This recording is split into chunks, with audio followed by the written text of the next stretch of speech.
അതെന്തെങ്കിലുമൊക്കെ ആയിക്കോട്ടെ. അത് കാണുന്ന ആളുകൾ, കാണാനിരിക്കുന്നവർ ചിന്തിക്കുന്ന അവരവരുടെ പെർസ്പെക്റ്റീവിലൂടെയാണ്.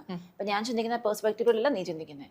അപ്പം ഇത്രയും ജനങ്ങൾ ഇത് കാണുമ്പോൾ ഓരോരുത്തർ അവരുടെ പെർസ്പെക്റ്റീവിലൂടെ ചിന്തിക്കും.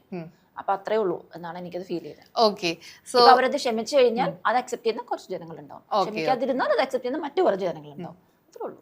ഓക്കെ, സോ നേഹ ബിഗ് ബോസിൽ തന്നെ ബാക്കി കാര്യങ്ങൾ എടുക്കാന്നുണ്ടെങ്കിൽ comparatively as a researcher of big boss, comparatively ഈ ഒരു സീസണെ പറ്റി എന്താണ് പറയാനുള്ളത്? ഈ ഒരു സീസണിനെ പറ്റിയിട്ട് നല്ലൊരു ക്വസ്റ്റ്യൻ ആണ്. ഈ ഒരു സീസണിനെ പറ്റിയിട്ട് എനിക്ക് പറയാനുള്ളത്, ടു ബി ഫ്രാങ്ക്, ആദ്യത്തെ ഇത് തൊട്ട് കാണാൻ തോന്നിയിട്ടില്ല എന്നുള്ളതാണ് എനിക്ക് അതെന്തുകൊണ്ടാണ് കാണാൻ തോന്നിയിട്ടില്ല എന്നുള്ളതാണ് എനിക്ക് പറയാനുള്ളത്. എന്തുകൊണ്ടാണെന്നറിയില്ല, ഒരു ഒരു ഒരു ഇൻട്രസ്റ്റ് ഫീൽ ചെയ്തില്ല. അതിലും ബെറ്റർ കണ്ടന്റുകൾ പുറത്ത് നടക്കുന്നുണ്ട്.